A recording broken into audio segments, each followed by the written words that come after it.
Okay, you're good to go. Thank you.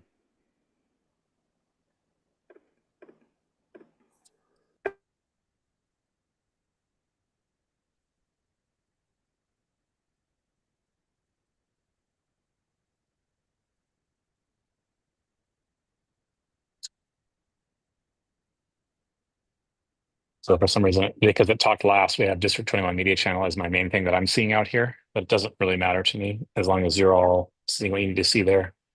We're seeing you now. We see you. Okay. Welcome everyone to the regular meeting of the MCS Board of Directors. It's Tuesday, June 17th, 5 p.m. We have a hybrid meeting tonight. Most of the board is in person. I am not in the meeting. So the meeting's generally being held in the MCS library and also on Zoom. We do not have any pre-submitted public comments for the evening. We do have some changes to the agenda. The MTA will not be joining us. They're both out of town. The MTA reps are. So number 7 will be removed from the agenda. And we're going to add a calendar update to the agenda in its place. And then a move of the MTA contract to after the budget presentation. I'll make a motion that we accept those changes. Can I get a second? I'll second it. Thanks, Tiffany. All those in favor? Any opposed, voice or opposition? Okay, motion passes, and I'm gonna make a couple quick updates here just so we have that on the agenda.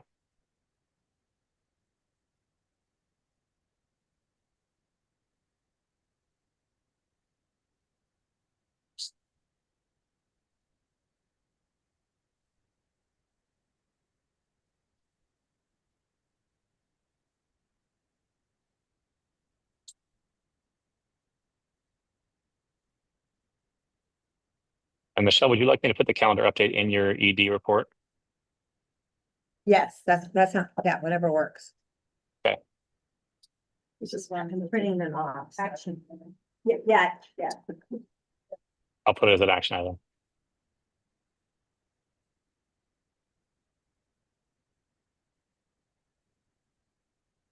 Okay, and Marie, I'll send these out to you as changed, okay? Oh, okay, I got him, but Okay. feel free to send him anyways. Thank you.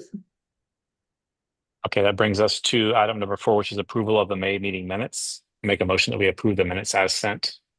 Can I get a second? There was one change we needed to make. It was simply adding the chair, what is it called? The state of their school. There was a placeholder for adding it, Yeah. but it needed to be Oh. copied. To the minutes? Yeah, Yeah, It and you might need have that been- from, Membership meeting. yeah, for the Yeah. annual membership meeting. and so you need that added. You need me to send you that, right, Marie? You know, I saw that it's in the annual report for the school, so I can take care of it. Okay, Yep. so what should the amended action item be for number 4, approval of minutes? It should be that we approve the minutes pending the addition of the state of the school With. Okay, with the addition. all right, I'll second that. All those in favor? Any opposed, voice or opposition? Yeah, we approve the May meeting minutes. That moves us to item number 5, business manager report. Do we want Michelle to move that as part of the budget presentation?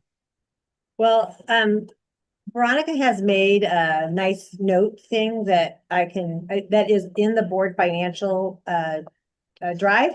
And I can Okay. just read that into the notes and then. Okay, All right, so this is her business manager update from 6/17, that we're going to be presenting the budget today.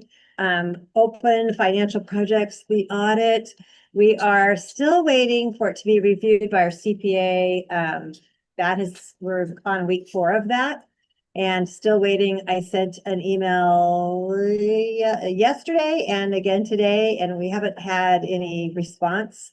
And so that's the, we feel like as soon as we get that, then we'll be within days of doing the audit. So, I'm gonna send another one tomorrow, so. DOE is invoicing. The good news is things are looking up right now, but we feel like there's this small window. Veronica has to do the invoices. Everybody at the Department of Energy reviews those. And then they're still in the back and forth process. They have to be perfect before they're uploaded to the box, I think is what it's called. Once approved, a Viper system, it will be processed within 72 hours. So we have a sample one, which is the first Land Electric one, which is 42,000 and some change. So once we get that through, Veronica's then going to feel a lot more confident about sending the rest of them through. And then the fruits and vegetables program grant is in progress with 78% claimed so far.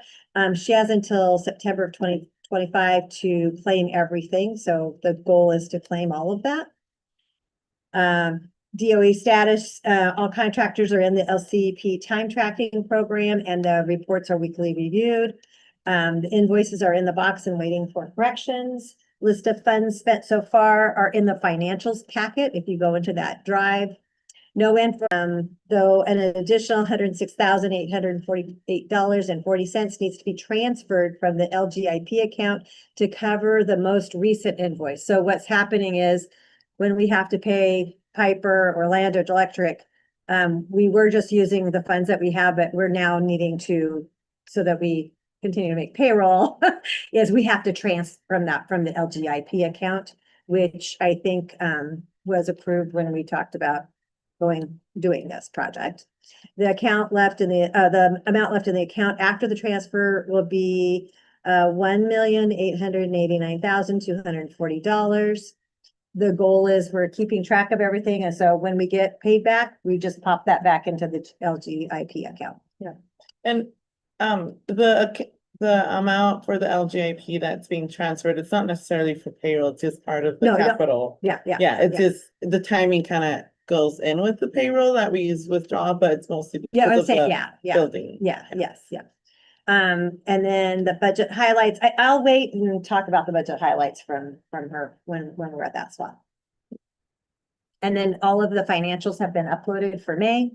The goal, one of the things that held us back for the audit, and because I asked Veronica, like, how can we get better at this? Is the goal is as soon as, like, we've cut spending off for teachers, and I've told everybody they have to wait until July unless it's absolutely necessary. We kind of cut spending off so that she can, at the end of June 30th, we can wrap up the books and then do the financials in July and August. So we're not waiting for because that seems to be the thing that carries everything for the audits. And so we're not waiting to get the financials done. So I'm learning the whole process of the audit, and it's slow. So we're hoping that, yeah, so we feel like then we'll be ready to actually have our audit done again before the December deadline. So. Thanks, Michelle. Any questions for Michelle regarding the business manager's report? You said that it's been 4 weeks of waiting to hear from the folks doing the audit? No, not the folks doing the audit. It's Summer, our CPA. So what happened is, like, when we were supposed to start it in November, and then it had a delay, and then it just throws off. She's very scheduled out, and so it throws off hers, and we're in budget cycle. So she's helping other people with their budgets, not necessarily with us with our financials. You know, we're little, we probably don't rise to the top as quickly as everybody else does. So we'll just say again, I asked Veronica if she felt comfortable enough to, like, just go ahead and submit the financials, but there were a couple things she needed to correct it. All she needs Summer to do is just double check her work, and then we'll send it in. So, Okay. yeah. And Veronica I mean, it's always really good for someone else to check your reports.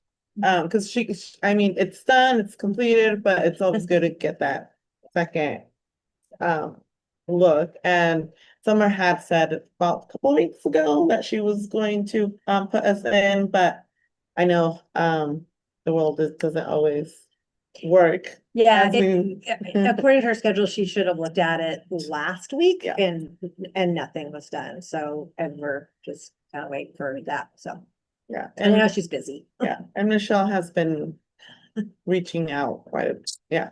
That's the one thing I learned is you have to just kind of keep asking, how we doing? What are we doing? How we doing? And that's helpful. Great. Thank you, Michelle. That brings us to item number 6, our treasurer's report, Avelia. Is there anything you want to cover that's outside of what we already just talked about? No, I think we pretty much cover everything except we'll just do budget highlights once we get there. Yeah. Yeah, I mean, I can't express how much of a relief it is to have Michelle and Veronica really tackling the whole finance aspect of it, because I have jumped more into a role of just getting reports back and just being able to make sure that that's being shared here. So it's been a really nice transition. It's good to have Amelia kind of come on and like ask us questions like, oh, we hadn't thought about that. So we appreciate that a lot too. Thank you, guys. All right, thank you. Brings us right to item number 7, which is our executive director report. Michelle, would you like me to share my screen? Yes, please. Give me 1 second and I'll get that.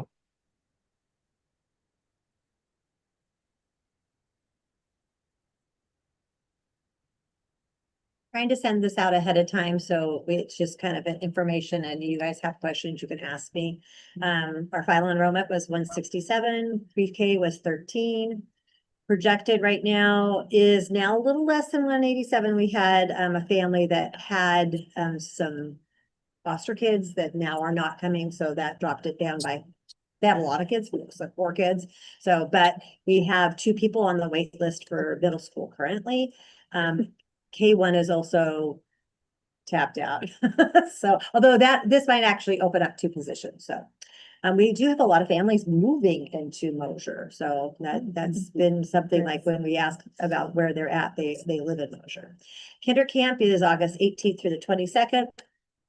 We are partnering with North Wasco for summer school. We were given we had a grant of $30,000 from ODE that was given to us. The application was May 1st. It was due on May 12th, and you were supposed to have the whole summer school planned out. So we just backed out. We just added ourselves to North Wasco's because they actually have they have somebody that just runs summer school, and they're going to run that we invited probably over 80 kids to summer school. Yeah. I gotta say it's hard because they're doing it in like end of June, 1st of July. A lot of families were able to do it just because of the commitment, and the commitment is 80 hours, continuous hours, and that's an ODE commitment. We had to up our kinder camp from a 4-day to a 5-day because the requirement is 30 hours. And so we're kind of scrambling for that last day. We think we have it covered because we'd already scheduled an in-service on that day. So we'll make it, we want to make that happen. Kinder camp is so important to our K1 teachers. It's the time where they get to look at the kindergartners, and it helps us do classroom placements. So we make sure that we're having a good combination. And I just talked about summer learning, rises for K5. We invited quite a few kids to also SOAR, which is 6 through 12. We have one teacher that is going to help out, and that's Anne Marie Goodman. So she's going to be helping with the North Wasco's. Yeah. Doing drama, I believe. So she's excited. For curriculum assessment, professional development, we participated in what's called Educational Excellence PD on June 12th it was at the Columbia Gorge Community College, which is where the ESD is located. They provided stipends for our teachers because that was a work day for teachers. So they still get paid. They're just moving their work day to a different day. We had 1, 2, 3, 4, 5, 6 of us attending. We had 4 more that were supposed to be there. But it's also the day of the fires, like the day after the fires. And so people didn't that were on the evacuation who didn't feel comfortable coming, and we were fine with that. We did prioritizing the standards for ELA and for our social studies. And that was a really good project for everybody. This is a group that we will continue to work with as we move on. I have a $10,000 grant from the Columbia Regional Educator Network to pay for part of them. It's about 30,000, like they're not cheap. It's about 30,000, but they do some pretty incredible work. We're going to use some of our literacy funds and some of our SIA funds to pay for that. And so they'll continue to provide, they came in and did an assessment of our school, what they saw. I'll share that with you. I will send that out and share that with you. And then they're going to go in and help with the prioritization of the standards and then taking that and starting to do unit maps with it. So it's a long process. It'll probably end up taking us 2 years to actually get through it. It was a good conversation that we had. Some of the things that they did identify were team structures and collaboration, curriculum and instructional coherence, professional development and onboarding, data usage, and leadership and systems planning. One of the things that what I thought was really helpful is we were talking about curriculum and she's like, don't buy any curriculum right now. Just let's look at what you have. And I think that there's a cost savings right there. We also started a committee called the Vision and Voice Committee for middle school. We have we had 6 parents. We had our first meeting. We had 1 here. It was short time frame. People are on vacation. We're going to meet again in August. It was really great we got to sit and listen. The middle school teachers, Jen and Nate was here, and Rosemary Lancy was online. So we all got to meet and we got to listen to the parent kind of tell us their perspective of middle school and the needs that they have. And so we're going to continue that conversation in August. And we had some it was a very good meeting today. So, cool. And then I'm going to can you show I'm going to go through it. Can I come back to the annual report? Okay, all right. We shared the financials. We're very close to hiring a middle school teaching position, very close, like he called me just earlier.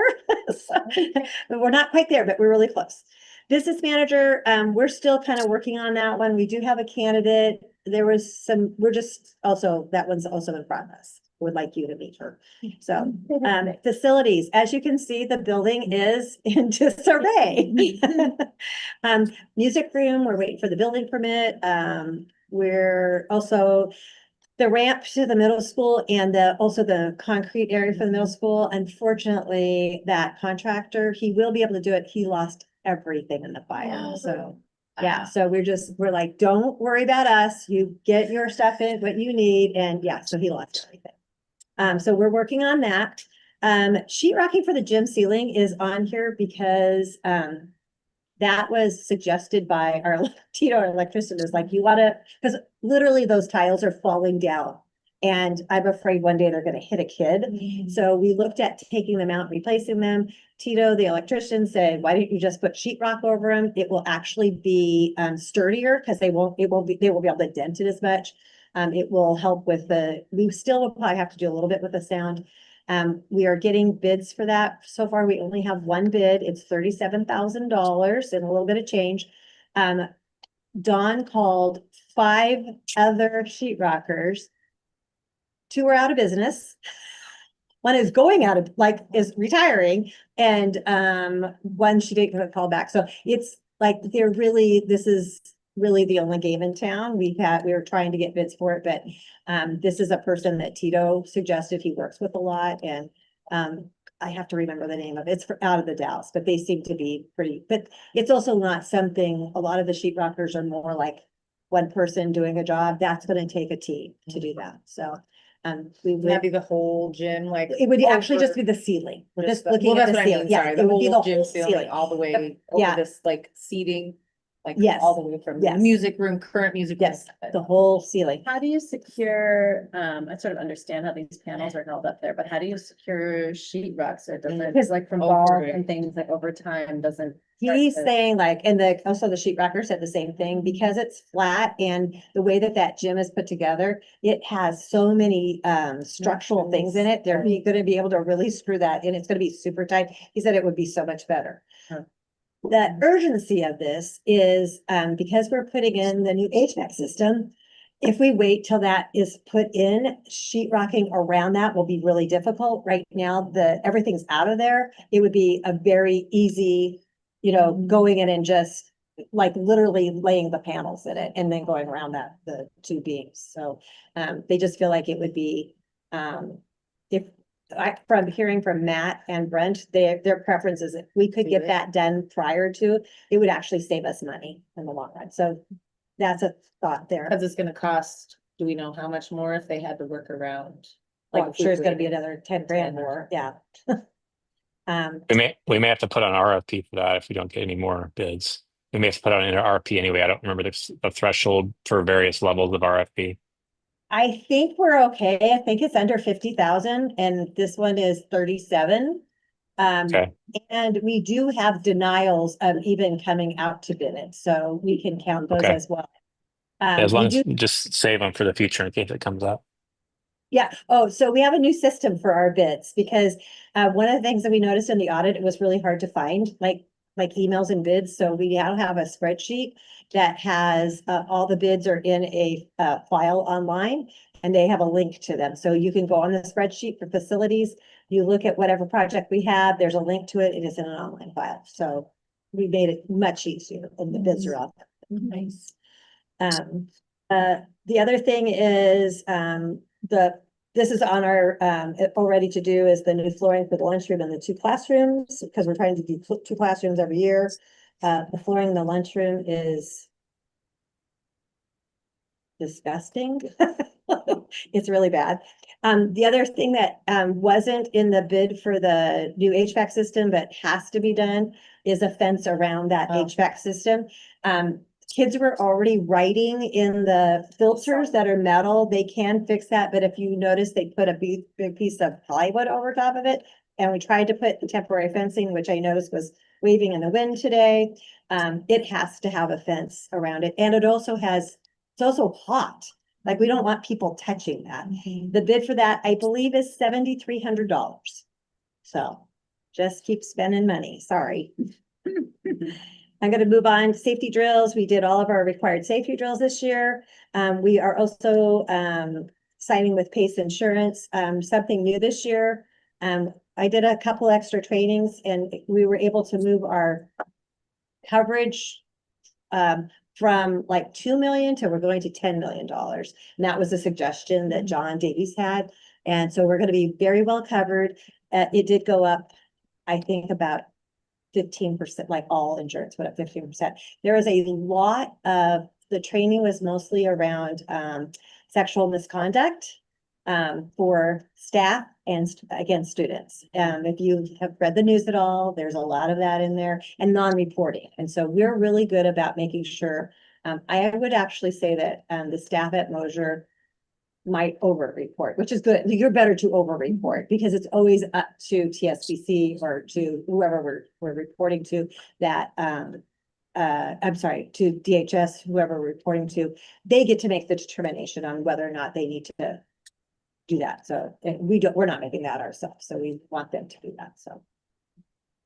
Okay, the proposed calendar change is everybody has the calendar.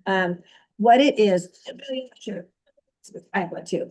It's really, and I've talked to Mary Ellen and Lisa about it, and actually the middle school teachers that were here today, we talked about it briefly. On the calendar prior to that, what we noticed is we had the 2 conference days in the spring that were back-to-back Fridays. I can tell you that there wasn't the amount of people in the building like there were for the fall conferences, because parents were just like, I'm good. I know what I like. They feel a level of comfortability, I guess. And so the thought was to keep one a conference day and make it right after the end of the second trimester. On the 3rd, that would be, we would just send it out to parents and say, if you'd like to come in for a conference that day, that would be one conference day. I think most everybody could get any conferences that they needed to do in that, and it would be an optional conference for parents. And then we would separate those 2. So we have one Friday off in April, one Friday in May, students would be off, teachers are not.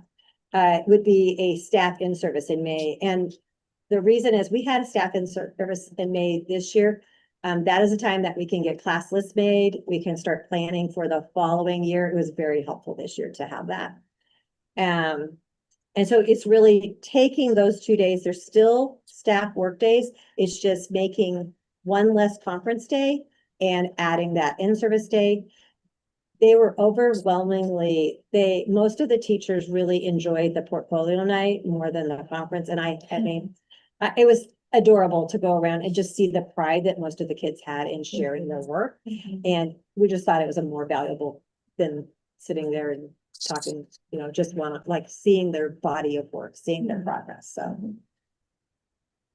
And so the only change is just moving those to the April 24th, moving it to April 3rd and making it a conference day. And then changing May 1st from a conference day to an in-service day. Any questions or comments on the calendar? And you said the April 3rd has the option if parents do want to come in. Yeah. So we'd send out an invitation to all parents, with probably a focus on those parents that they feel like, you know, if there's some concern about, especially for the 8th graders, like if there's concern about completing things or doing all that, so. So that would be a full conference day. Are you not doing portfolio night for the middle schoolers again? So, so I guess here's one other change on the 4th. We can change that to portfolio night K-8. Sorry, that's going to be a change. And personally, and I think everybody else that was a staff member felt this too, when we did back-to-back portfolio night and 8th grade promotion, I could barely walk the next day. It was 2 very long days. Yeah. So we decided to just make that Thursday, the K-8 portfolio night, and then the 9th will just be 8th grade promotion. Great. And talked to Melina and Savannah, and they were good with that. The original thought is if we kept a portfolio night with the 8th grade promotion, we get more middle schoolers kind of coming.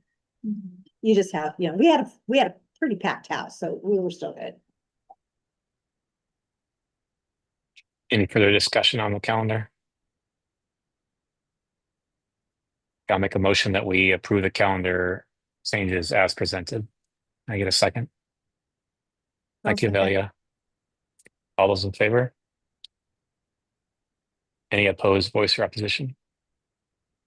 Motion passes. All right. You want to go back now to the slideshow of I'm just going to go past the annual report fairly quickly. Okay. It's the slideshow part of it. Oh, no, down below. This one here. The other presentation. The quick way to view it. If it opens up for you. Can you see that? No. Let me see if I can download it and save it as a PDF and go from there. Okay.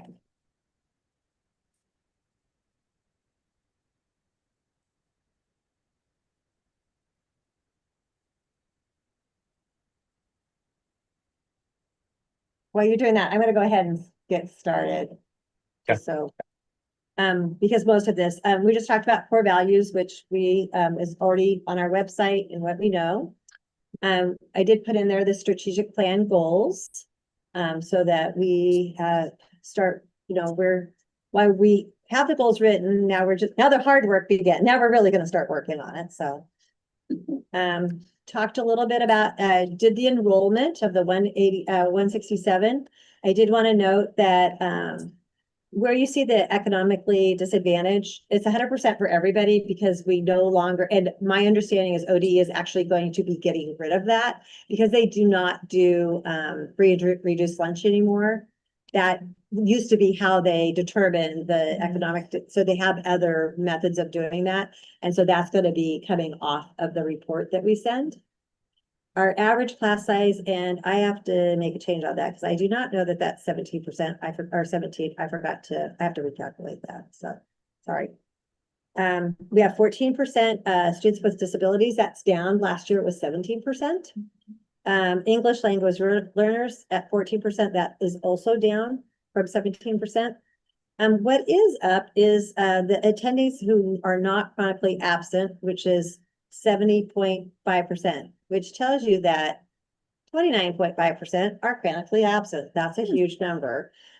Last year we reported 90%. And my understanding of when I asked for this information, they were using the wrong line. So I had talked to Deb Harmon, and she said this is the correct number that the state wants us to use.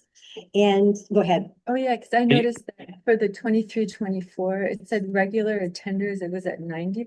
Yeah, that was wrong. Right, and then I saw it and I thought, whoa, 70%. Yeah. I know it's not, it's that one was wrong. And I think I could probably go back and figure out what that one was. So the discrepancy isn't gonna be that. It's because we were using the wrong measurement. We're using the wrong, so it comes off of Power Schools. We were using the wrong thing. I still don't understand enough about Power Schools. I'm trying to learn it, but they have a lot of very complicated reports. I had Deb Heppley through this, so she's the Power School. Hopefully, guru. it's not that. And also, so you know, in our SIA grant, that is one of the goals that we have is improving student attendance. Jen's going to take that on.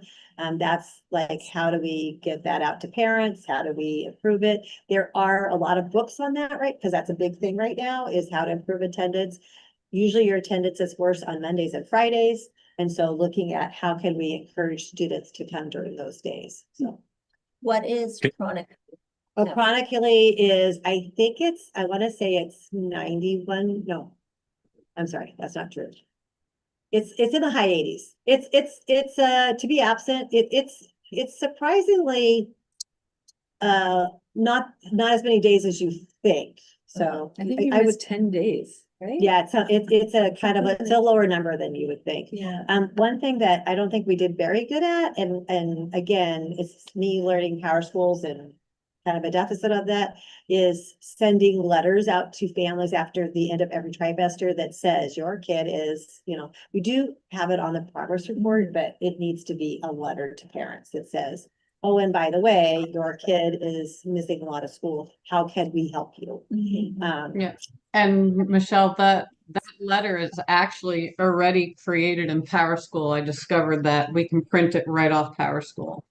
Okay, perfect. Yeah, that's just something we need to start doing, Amelia. And through Power School, is there a way to also see like how many of those chronic absence are due to illness, for example?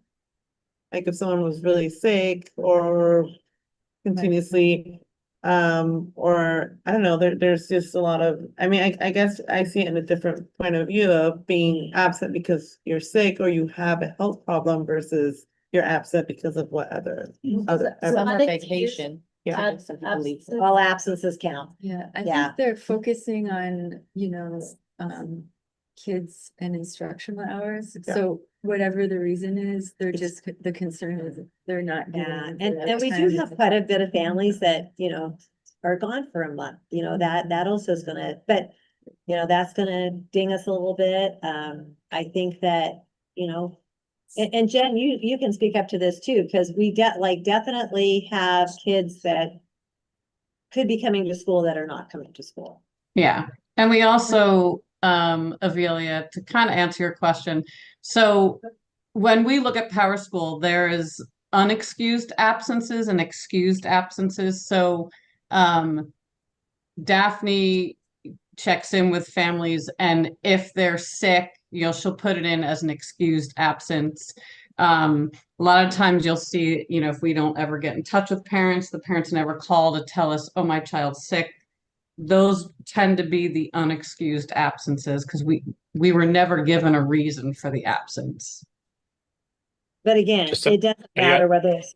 They don't care. They don't Yeah. know. No, Right. I get it. Are you seeing this on the screen in there? Can you see the presentation now? Okay. Good job. Yeah, I think my mindset kind of goes in my teaching years of when they are sick, it kind of depends what illness. There's always ways that you can try to continue to encourage, even unextended. Yeah. absences for travel, right? I mean, it's not the same, but I know, but it's hard, isn't it hard, like when somebody says, hey, we're going to Europe for, Mm. and go to Europe. Yeah, yeah. But if they say I'm going to Disneyland, I say, can you go to Disneyland on a vacation time? Like, that is hard. I agree with you. I agree with you. yeah, Well, I guess, I mean, in any event, you know, if they're excused or unexcused, you know, if the kids can be, you know, given enriching, you know, maybe if they are ill and unable to come to school, you know, packet could get sent home. And yeah. so I think, yeah, if the communication with the school, Yeah, and unfortunately for some kids, we're small enough that we can actually reach and figure out what's going on, and that Yeah. feels good.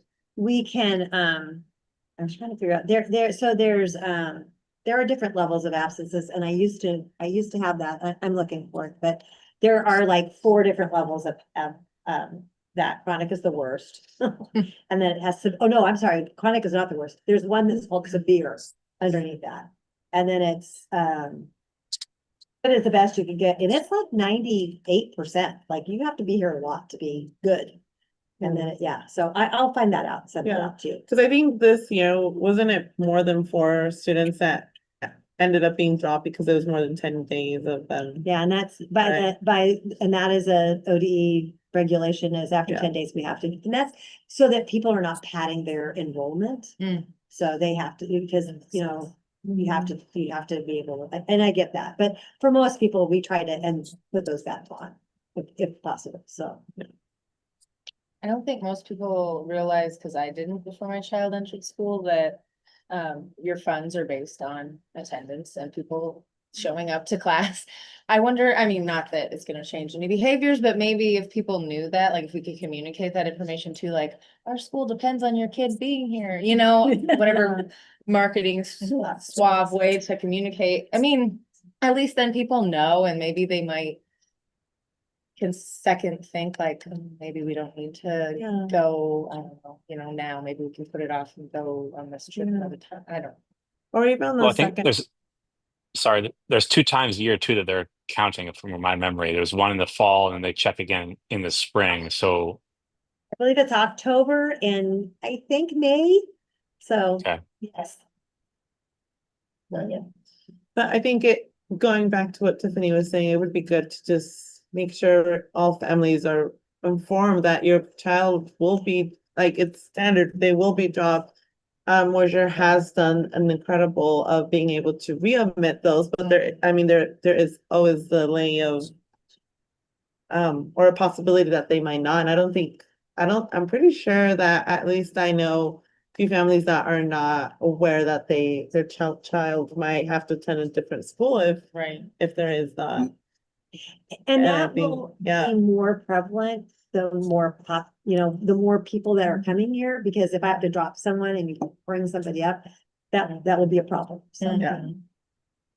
I'm less concerned about the family that goes to Europe or goes to Disneyland or does something. I'm more concerned about the kids that have trouble, like don't have a parent that's putting them on the bus in the morning and have trouble getting there. You know, sort of connected to my mission of trying to get like the later start time and the later bus in the Dalles.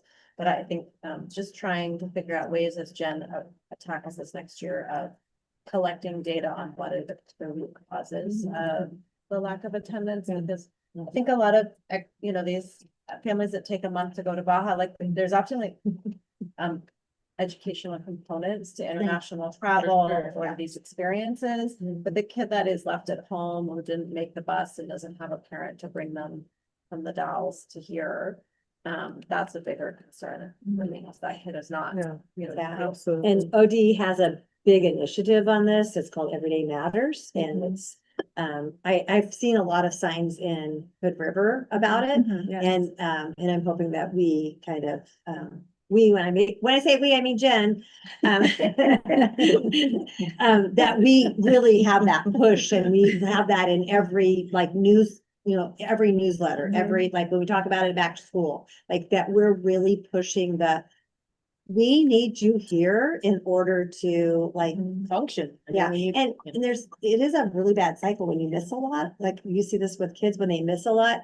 Then they feel bad about coming to school because they don't know what's going on, but they don't know what's going on because they've missed so much. Yeah. And then for kids that have learning disabilities, it's really hard for us to, get them evaluated because they won't evaluate kids that miss a lot of school.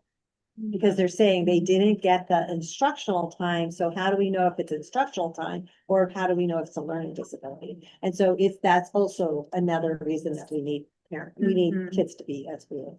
I've seen in the past, and I don't know if we still do this, but recognition for like exemplary attendance and awards and that kind of thing, and kids that really like take pride in like, I was in school every day in October. I was Yeah. never late. Yeah, I was never late, yeah. I think Yeah. that's been a thing here at various. Or even like setting a goal for the Mhm. school. Not like a strategic planning goal, but like a nice little goal where every Right. month in the newsletter, you remind folks. Yeah. How it is. And make it more like a group, That's it is, because I mean, I grew up in schools that, we had perfect attendance. Oh, yeah. right? And we did that, and we did that for a while. It kind of got out of favor a little bit because then it was like, we also on the flip side, don't want kids coming to school when they're sick. Yeah, and so it's kind of like, it is kind of a weird thing, so.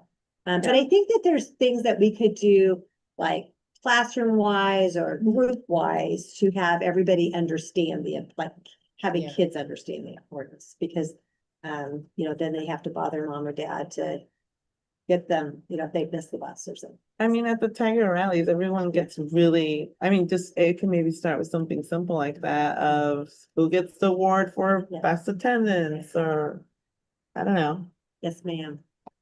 Yeah, and for the getting back to Julia's point of, our kids who maybe in situations where they don't have a parent, or there's a, difficulty of getting to school, finding a way for them to communicate with a staff person or teacher that I would like to come to school, but this is happening in my life. Yeah. How do we make it easy for kids? That maybe goes back to a discussion we had once about the benefits of having a school counselor.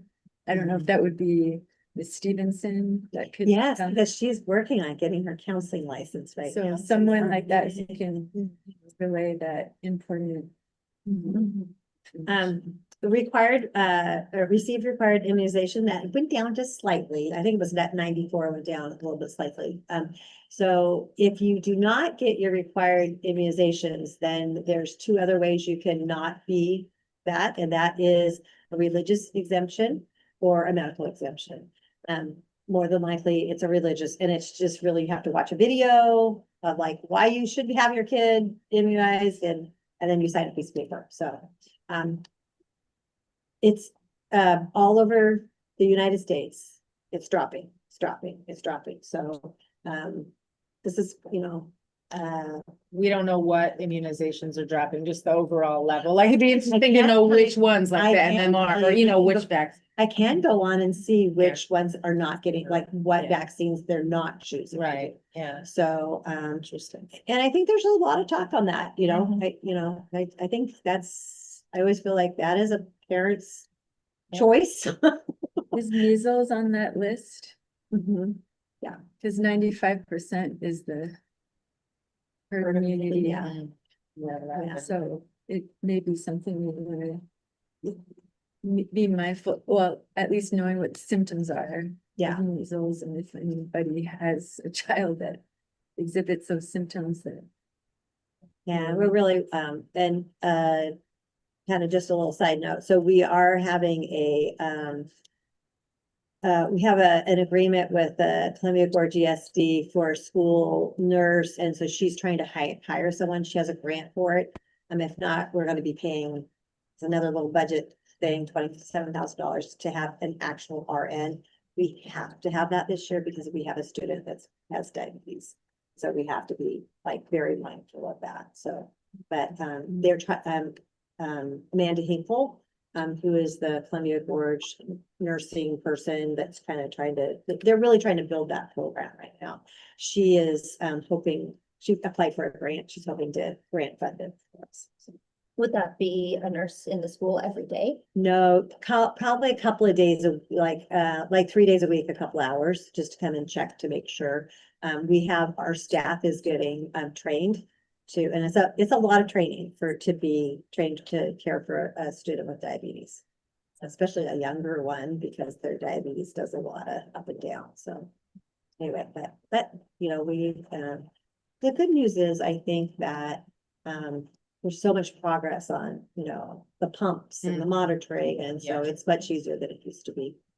Still, Michelle, I'm yeah. just gonna flag that we have a really Yeah. beefy Yeah. call with lots of policy Yeah. items in the contract, so I think we should. Yeah. As Well, far let as me- your report, folks can also review Yeah. it, just highlight the things that. Yeah, so I'm not even about Mosier School. You already know about Mosier School, you know about our preschool, academics, all of the different things there. Behavior management, we're going to convey, so all this is going to North Roscoe next week. Our assessments, that's all up here. State testing, are you keeping up with me, Dan? Yeah. So state testing, these are all unofficial, but if you look at our state testing scores this year, we are at the state level, sometimes above. We're pretty much above the district level, except for those pesky eighth graders. They, yeah, they just did a dive on the math. They did better on the science test, though. And then this other, you go to the next one, because I actually think the next one is better for me personally. That looks at cohorts. So Yeah, you that was follow a interesting. third grader, and so one year they're 25, they went to 40 to 38. So that shows that we're improving there. Kind of staying level on fourth grade in math. And same with fifth grade, those sixth grade, that was those pesky eighth graders that, I'm not sure what happened there. Melina was a little bit beside herself as well. If you look at ELA, it's very stable. It usually rises, and look at those. Let's just celebrate those third graders that went from 25 to 40 to, as a fifth grader, at 58% in ELA. Yeah, That's Yeah, really, so, Yeah. there was a lot of that's our curriculum is benchmark. There was a lot of, we don't like it, but clearly, something's working with it, so that's why we want just. And you've been using it for the last 3 years. Yeah. Talked about community events that we have. Made for Measure was in there. Our garden is in there. Thanks, Emily. And then our staff and the board members that are on there. And just some of the grants, we'll just go through the grants this quickly. And then I just put one financial page on there. That's really all we did last year, and that we appreciate their support. Great. When are you giving that presentation? Next Thursday. It has to, they have to have stuff into their board well ahead of time, so none of this Friday stuff. So it's in there and ready. All right, Michelle, anything else from your ED report, or do we get to the end before this? Let's see. Yep. Good.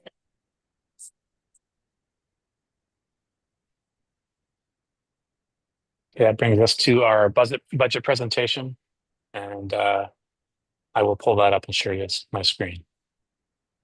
So Veronica actually did a presentation for us over the budget, to kind of do some explanation. We're getting better at that too. I don't know. It's hard for people who, like, for myself, I Computer's don't. gonna die, is that a problem? Oh, here, I'll plug it in this one. This computer doesn't live very long, so that might be a problem for us to see. For that. Thanks for catching that. I think mine's been charged Is now. this also in the drive anywhere? Yes, it is in the drive. I think it's Is in the it? financial. If it's not, I will make sure it gets in there. okay, great. Budget summary, budget detail. No, it is not. Okay. Yeah, I No, will- I was trying I think early I- to look for budget. Okay, let me see if I can put it in there. Well, The Dan, budget and actuals is definitely, huh? the budget and actuals is there, Okay, the but the this is presentation. not. Let's see if I can find it. All right. You ready? Mhm. Can you, I don't have it up yet, so, You can see it from my screen though, right? yeah. Yeah.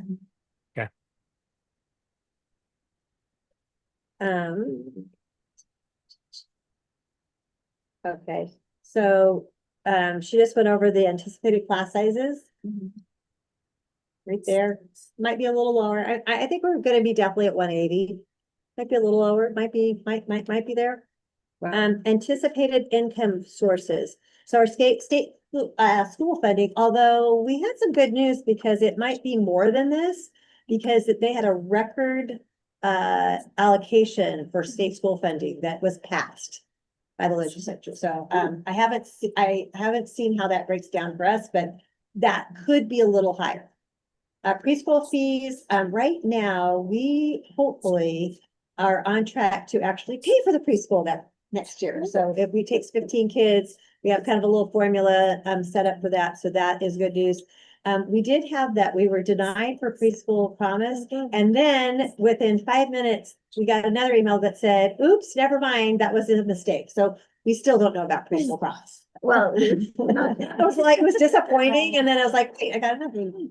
SIA grant is at 195. Early literacy is almost 60,000. There was talk that was going to be doubled, and then I heard it wasn't. But now maybe with the funding, maybe it will. They're not sure. LGIP transfers, and then so the reason we transferred LGIP was the capital projects that we have to do, and that's in addition to the HVAC system. So we have the concrete pad down at the middle school, the flooring, and then the fence and music and the music room. You did go for 100. We We did, were well, talking we were about 290. I was at 75 and then and then something, then the sheetrocking thing came in. I'm like, you might as well just go for 100. So we'll transfer that out. And then when we get more funding next year, because this is our tight year. This is our tight year. It'll be better. And then that was for the ADM miscalculation. So remember last year they said, oh, we're gonna have 170 students and you only had 150. So we have to kind of pay for that. This year we said 160, we had 166, so it will be better next year. And the following year will be even better. And we'll get better at, I think we'll get better at guessing that number. Because we're going to switch to having registration instead of August, which we had to do this year because of North Wasco, to having registration in early May. So we'll have a better idea. Food service is at 97. That one, it's paying for our food. It pays for a little bit of of Richard. What it doesn't pay for, and I know that you two have been in there.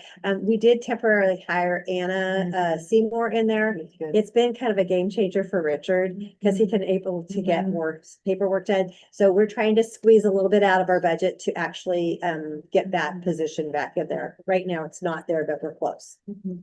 Other funds, just fundraising activities and earning on events. That's how much the salary costs, and that's with a 2.5% increase.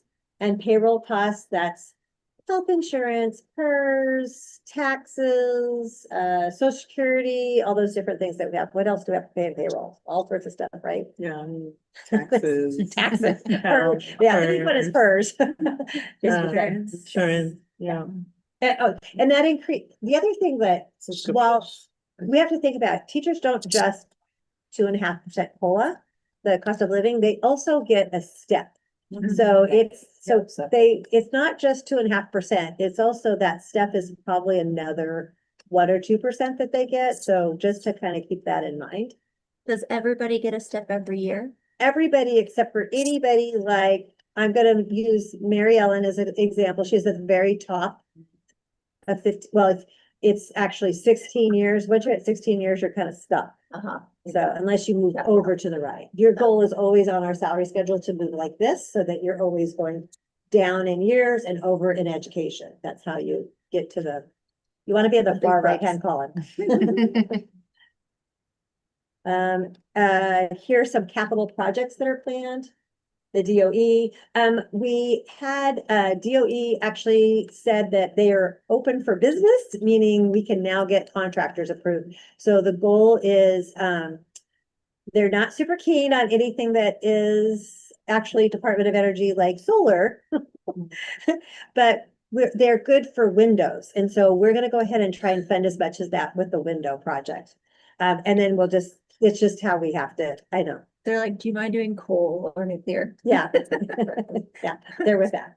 And so we're gonna go ahead and start doing an RFP for that, so we can get the windows going, because it will take a couple months to get, but I think we could also replace the windows in September. I don't think it would be horrible that your classroom didn't have windows at for a day. No.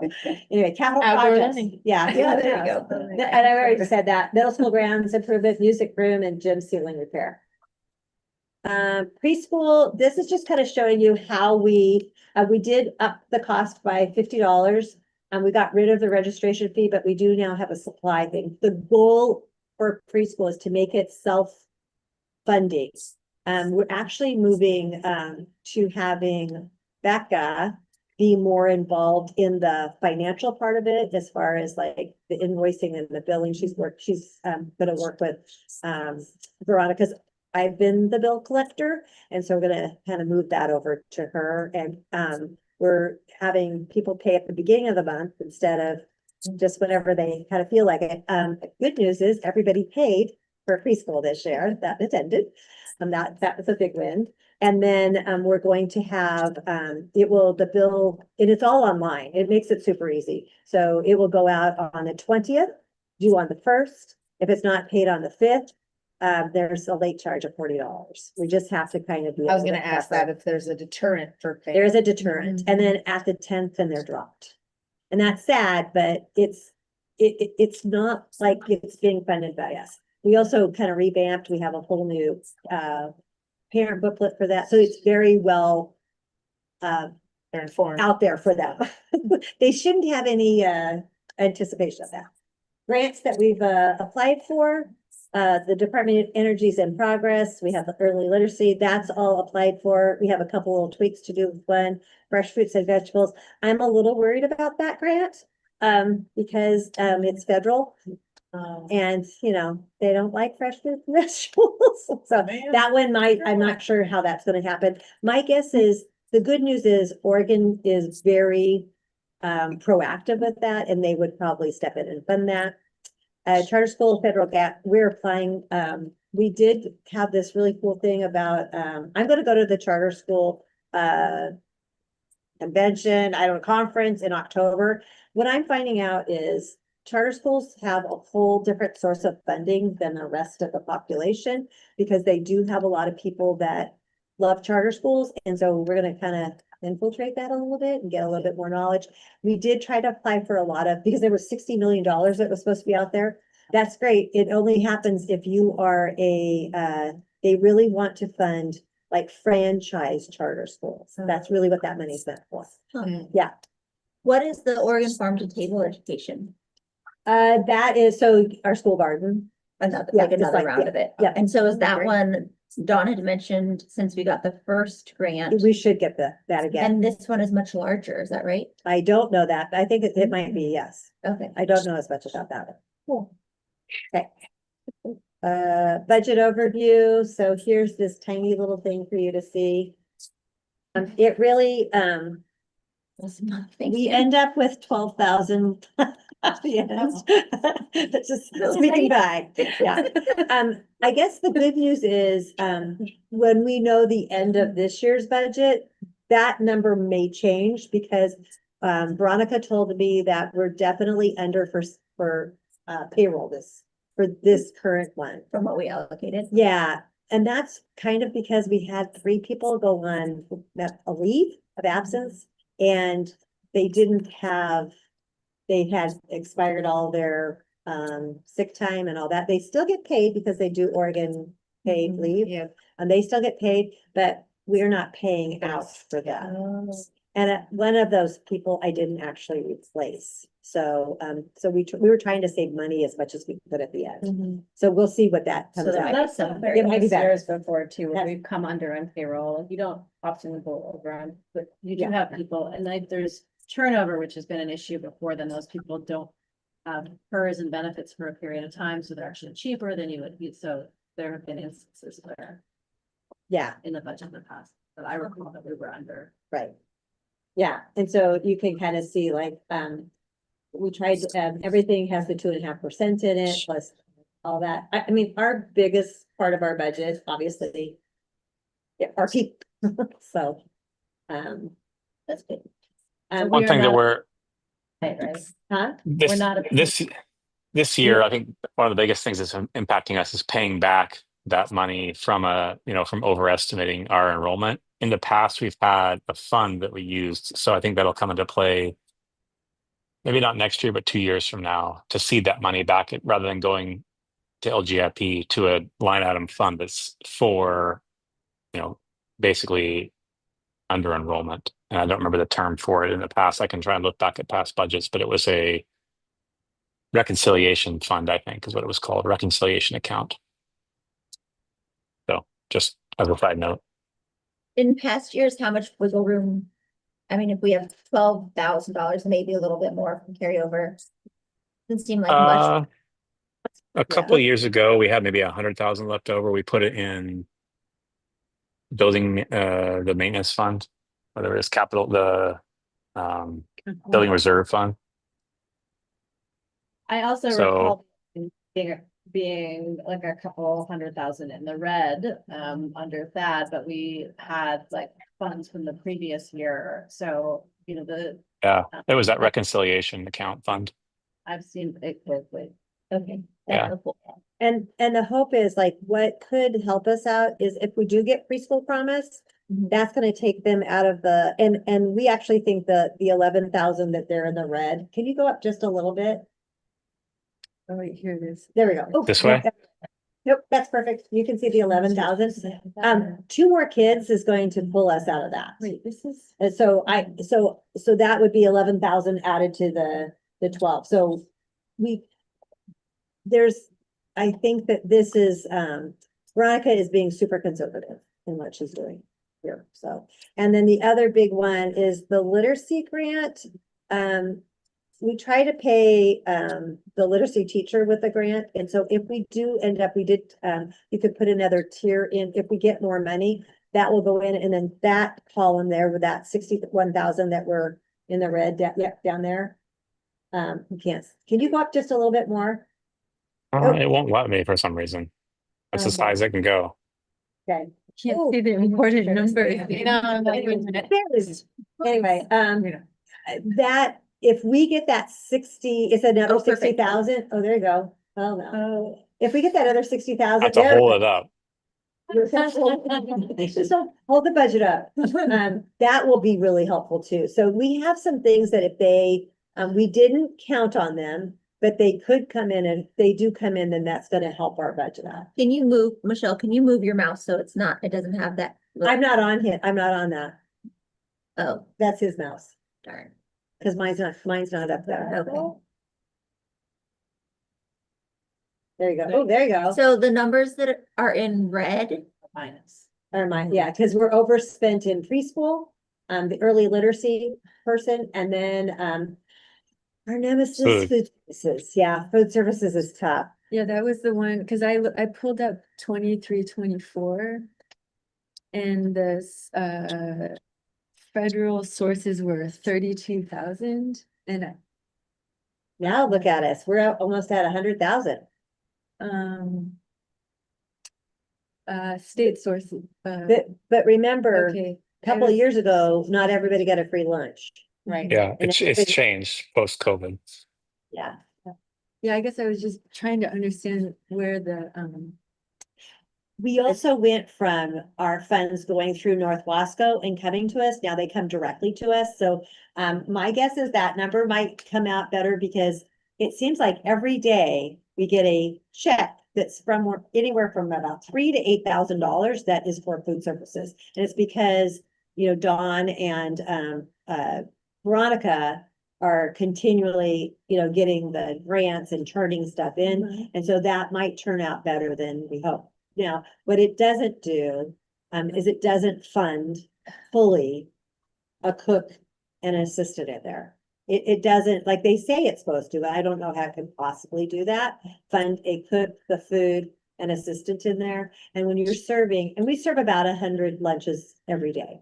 It's pretty consistent. How many breakfasts is it? About 30 to 35. So And it, it increased when it became no cost. yes, oh yeah, And so next year with 20 more, I mean, we Yeah. can expect to be serving at least, if, well, 100, if we're at 170, we're serving 100. I also think if we switch to like a later start and a 4-day and a grab and go. There's a lot of, I mean, my kids will come in and be like, oh, we're too late for breakfast. It's like, everybody will be able to take breakfast if they want, and see those numbers, right?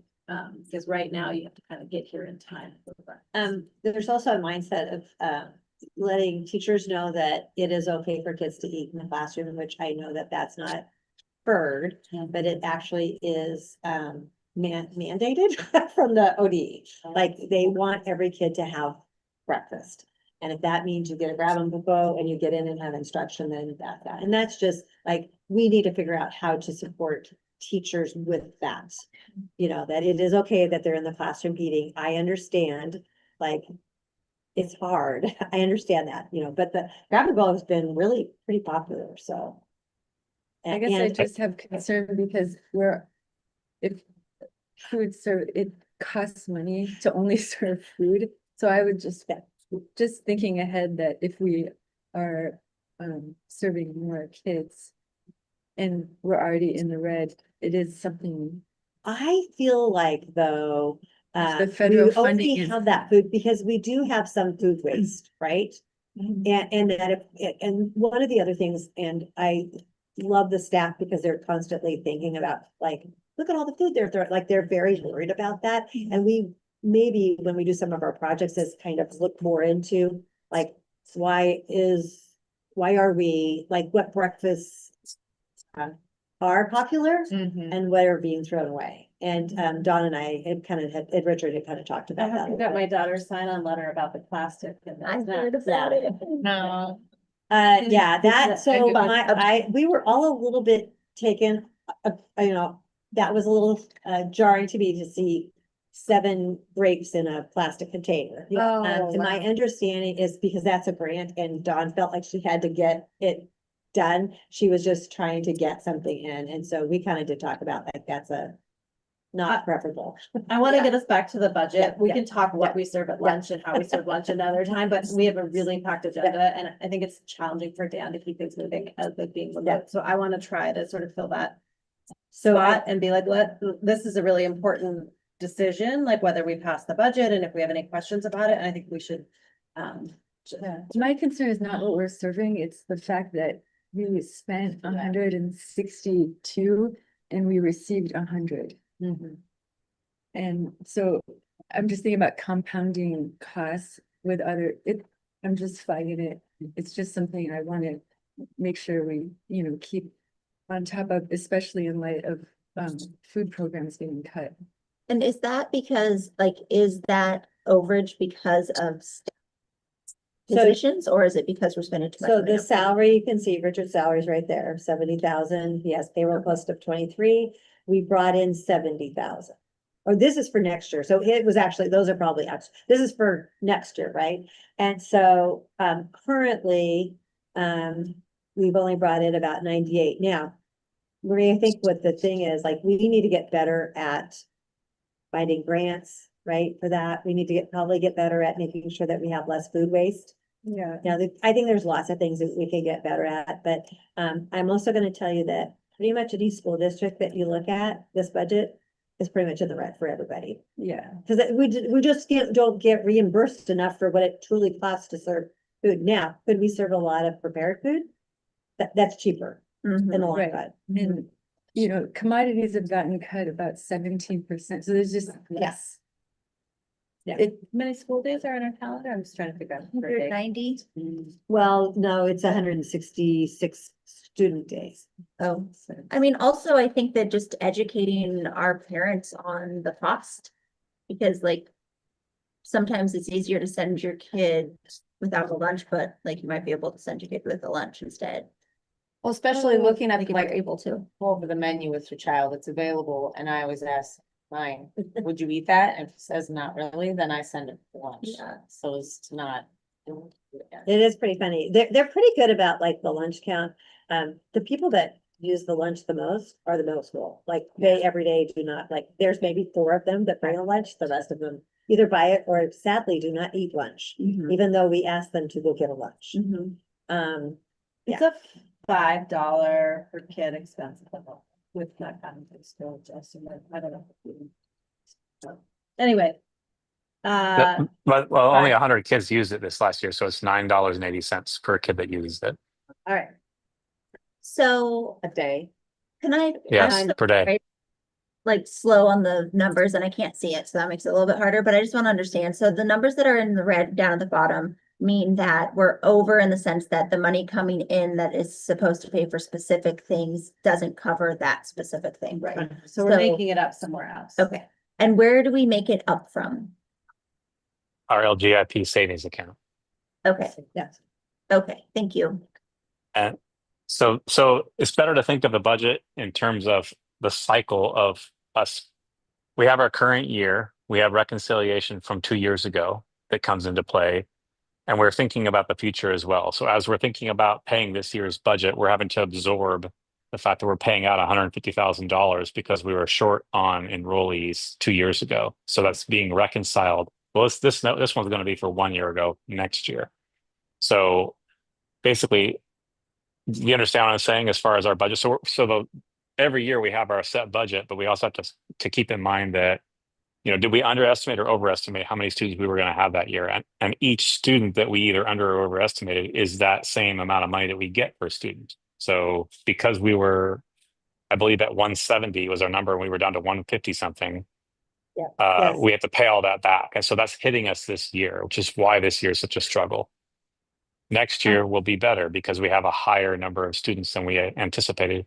The year after that will be what we had this coming year, where we have 170, I believe, Michelle, or 165 in our accounting, but we're actually at the 180s. So the budget fluxes every year. When we have those good times in the future, 2 years from now, we should think to put away some of that money into, it's always like Dad used to say, it's best to spend this year's resources on this year's kids, but also we have to plan for some sort of instability in the future as well. So that's kind of why we're in the situation we're in this year. For 12 grand a balanced budget, I would just Yeah. say, like, I would not sweat 12 grand because that's one student or more or less like one student. Yes, one student. So I've seen the budget be in the red, like almost 200K, but we were dealing with all of the facility safety upgrades that we felt like we had to happen, hiring a security guard full-time unexpectedly. So all kinds of additional expenses. This to me is a balanced budget. And is very reasonable. And if you look at the state, because really what you really want to look at is that state's revenue, state sources, that number is much lower than we anticipated. And it's because, if we would have added the tens, like even 5 of the, I tried to add 4 students because I know we're easily going to be at 170, but it was, Randy wouldn't do it. It was too late. He couldn't do it. 4 students would have given us $40,000, maybe 44. So, More I than- mean, yeah. yeah, and that would have helped, that would have really made me feel more comfortable with the budget. But I just, Veronica and I have really talked about this, and Dan as well, like, it just is a very weird, like, we're just caught in this weird year. Is it gonna be better than next year? Yes, I hope so. I mean, that's the It's plan. looking like it would be. Yeah, that's the plan. Yes. The thing to Don't we- keep in mind, though, is that what the big ticket items that we see on here are the outlays for what we're calling federal sources, the DOE grant of 868,248. If that doesn't come back, that total line item on that page is $1.4 million that's going to come out of our savings that we have of 2 point whatever million we have. So if we don't get any of that money back because the DOE goes back on their promise and somehow they're able to, even though the money's been appropriated by the Congress, if it somehow doesn't come back to us, then that's going to be our biggest hit. The other numbers are really small potatoes in the big grand scheme of things. That'll be something where we go, okay, we went from having a $2.5 or $2.8 million reserve fund to being a $1 million reserve fund. And that will be a huge impact on it. And so that's really the rest of the stuff it is what it is. And we have a reconciliation account, which will be larger in the future. But that's really the one that we need to focus on and think about, so that when we come next year and we're at this time, if those things aren't paid back, we'll understand why we're in that position, but we'll also be a little bit more fiscally conservative moving forward to plan for trying to maintain our services that we have for our students. And so I feel comfortable overall having sat in on these budget meetings and then having gone over this with Michelle a few times. I feel comfortable where we're at. I think that seeing a uptrend in enrollment is a good thing. It helps us feel comfortable for the long term. But in the long term, if we start seeing a reduction in those things, or we see other expenses increase, we will have to flex on how we staff various parts of our school. And we have options in the future. But right now, I think overall our plan is good. Our staffing model is good. The enrollment is good.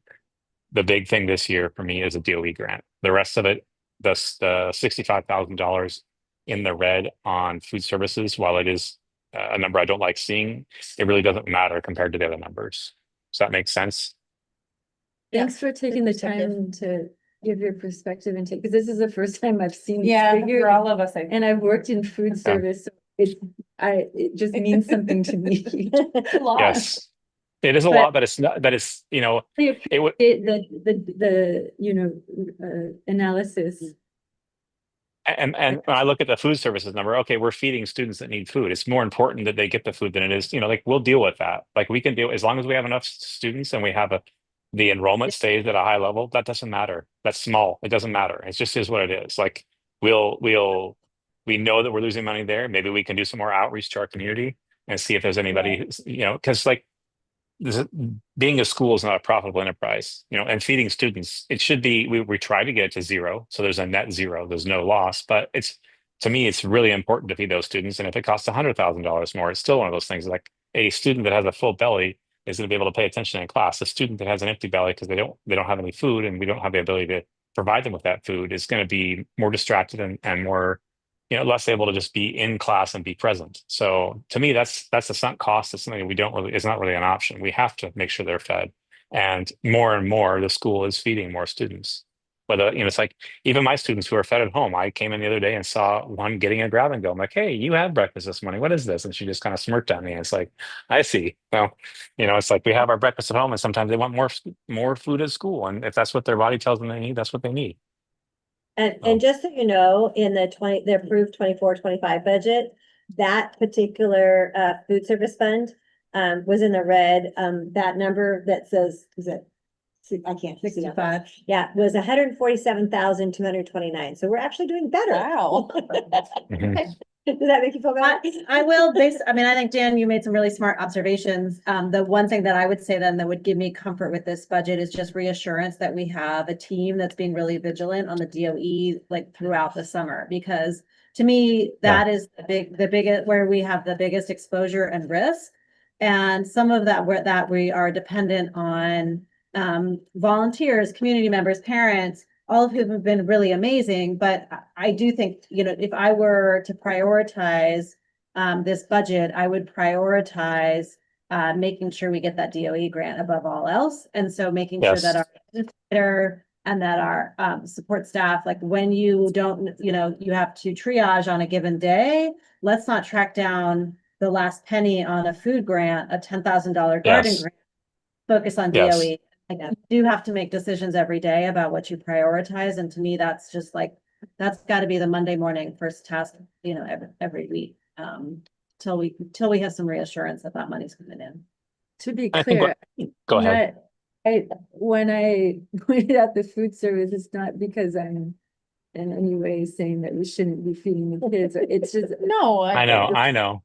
I think anyone thinks that, Marie. No. But the landscape of food insecurity and commodities is very grim right now. And so anyways, I haven't seen this. And so I just, I agree. The DOE is of the utmost. Yeah. Find ways to. And Veronica's, she's focused right now on that audit, but I know that after that's done, obviously she's also focused on DOE, but once that's off of her plate, we have the summertime. This work is going full speed ahead right now, and that will be her focus. And Michelle's on it. And I would say that at this moment, probably 40% of her time is with the DOE. Like, and that was kind of one of the reasons about moving, having Sarah pick up payroll, because it was one less thing that she had to do, so she could focus on that. Getting rid of this budget's gonna help her. And then also, just, she does spend a lot of time on the DOE. So, Yeah. and she's a big, and it's a big learning process for everybody, you know, so. I imagine it's not intended to be easy to work through either, you know, like having those, I mean, having those stumbling blocks helps the government not have to put money out. So it's like they're going to make it as challenging as possible, and there'll be a learning curve.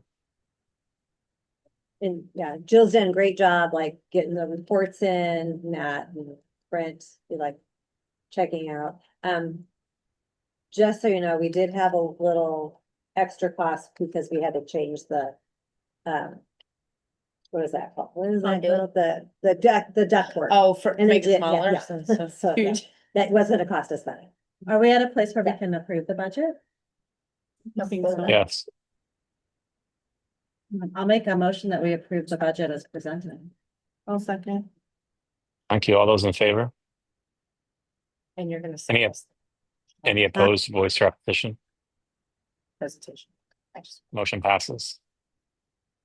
Yes, yeah, please make sure that budget presentation is available to all members. If any of you have any questions about this on some backstate, mainland side, I'm happy to sit down and talk about it.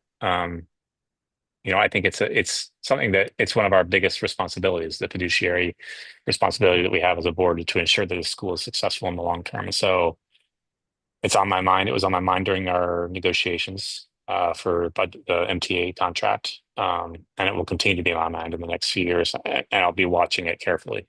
But it's definitely, I'm glad that you're passionate about it, and let's not, you know, forget about it going forward. If you have questions, please reach out to me.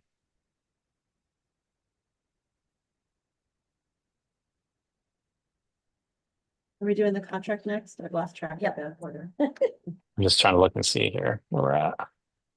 Do That's folks all the open pages. contract should be in your email. A big thank you to Mary Ellen for getting all the changes done. Oh my She goodness. spent, I believe she spent the day typing today, so. Wow. And can you all highlight changes for us? Yeah, I Yeah. think that's pretty easy.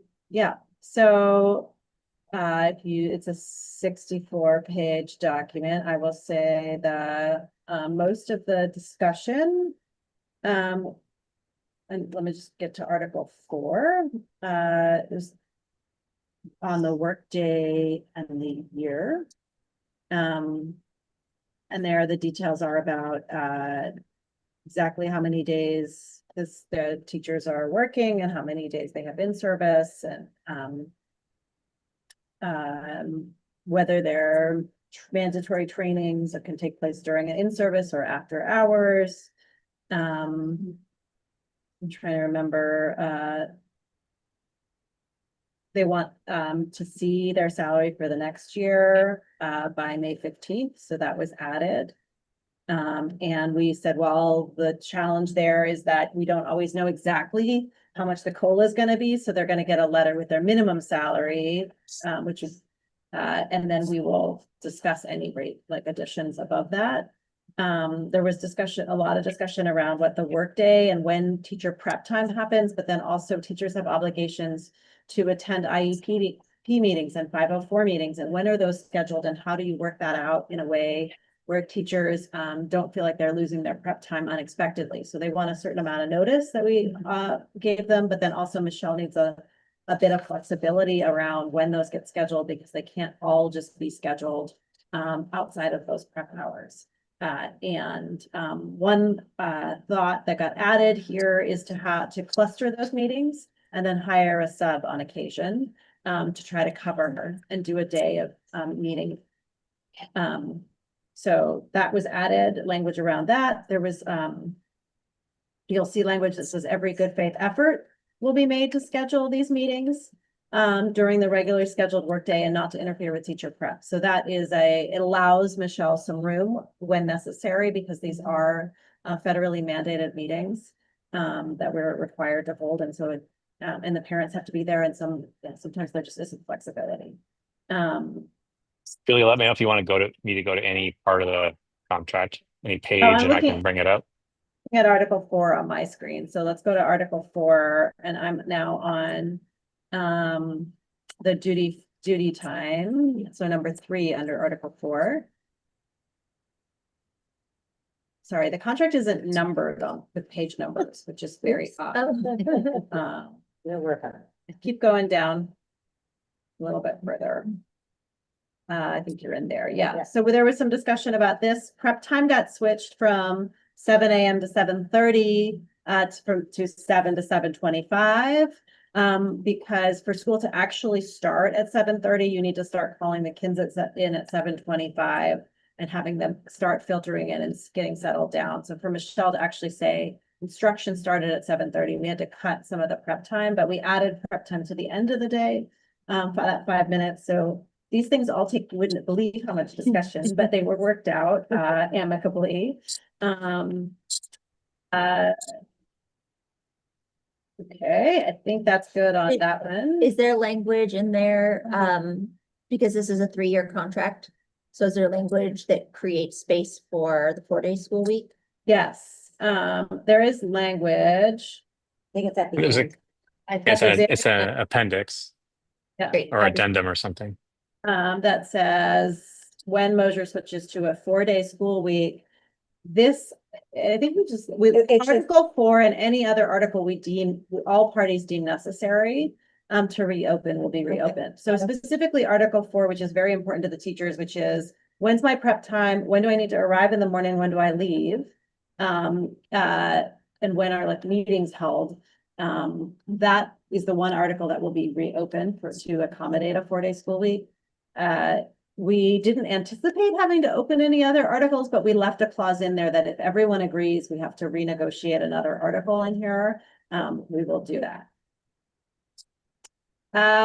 So what was the next big one for discussion? Paid and unpaid leave. So there was some discussion around paid and unpaid leave. That's Article 6. The definition of a family member has been extended by the state of Oregon. So we updated it to be in keeping with the state of Oregon's definition. It's very broad. So if you have a death in the family or a family member, that includes people you consider your family, for example, you have a close association with. So we adopted that very broad language.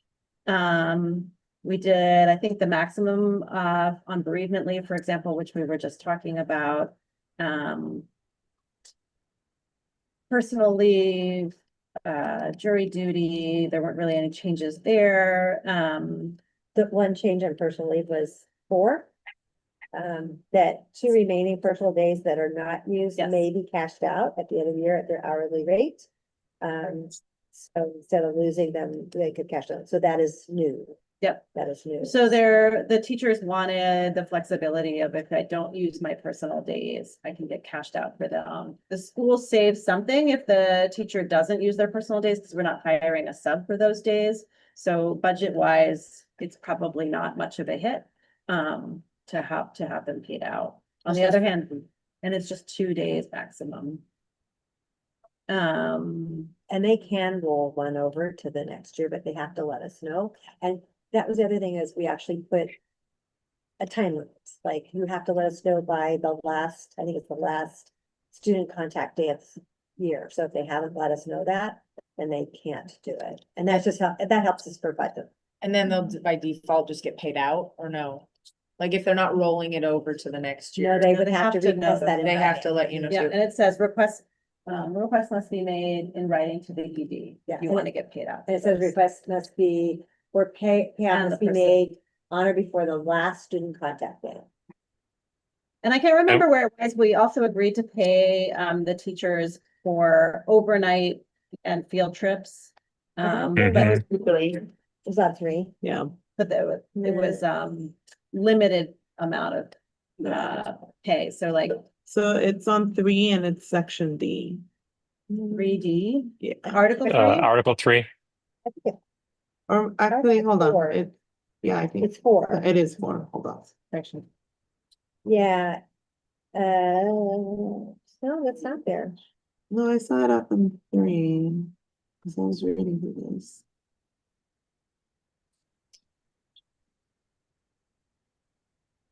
So just to kind of speak to that, so if they go to outdoor school, like this year, Right here. Jen. It's Article 4, yeah. It was 4, okay, so it seems like it should be at 4. Oh, yeah, it's 4. That if there is a stipend that we get from the Oregon State, or outdoor school fund anyway, so we're just agreeing to, and that we'll pay up to 9 hours per day.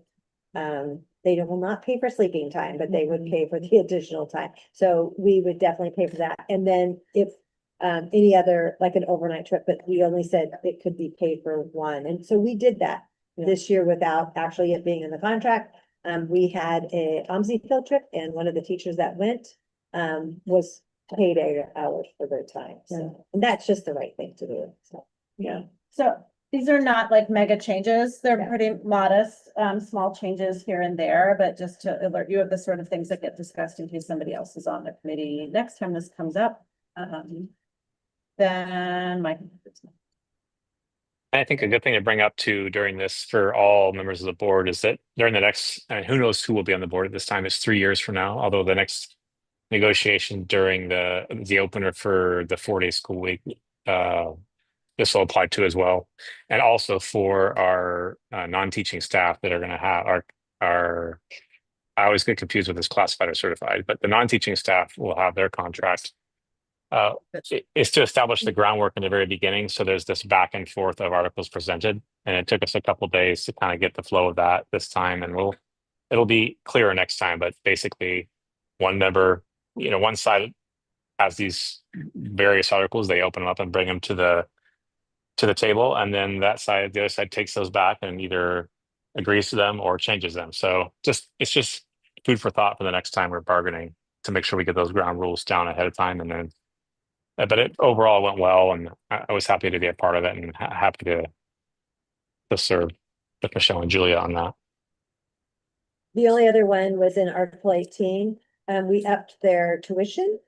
So reimbursement for tuition was at $5,000. There's like a fund of $5,000, and they could apply for $500.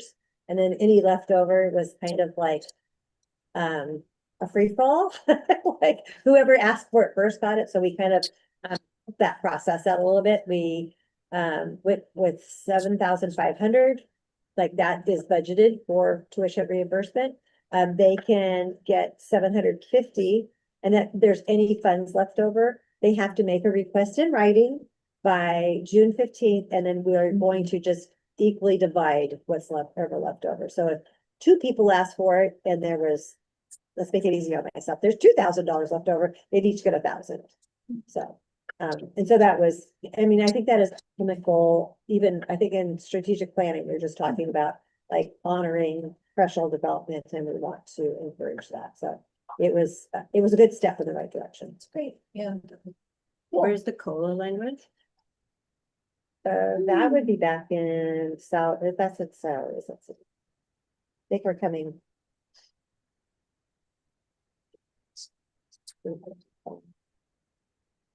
Article 9 is salaries. Yeah. So the other, in addition to Article 4, which was about the workday and when they start and when they have prep time, the other big area of, and then we talked personal leave and leave, the other area of discussion was salaries and figuring out sort of the magic number for the cost of living adjusted or the pay increase each year. So what we settled on for some negotiation was 2.5% for this year, which is just about, if you look at cost of living nationally, about, what we're at, and then 3% for the following 2 years. 3%, 3%. That will help with budgeting. Will also make it possible for when we have to tell them the 15th what's their salary, because we'll be able to do that. Cool.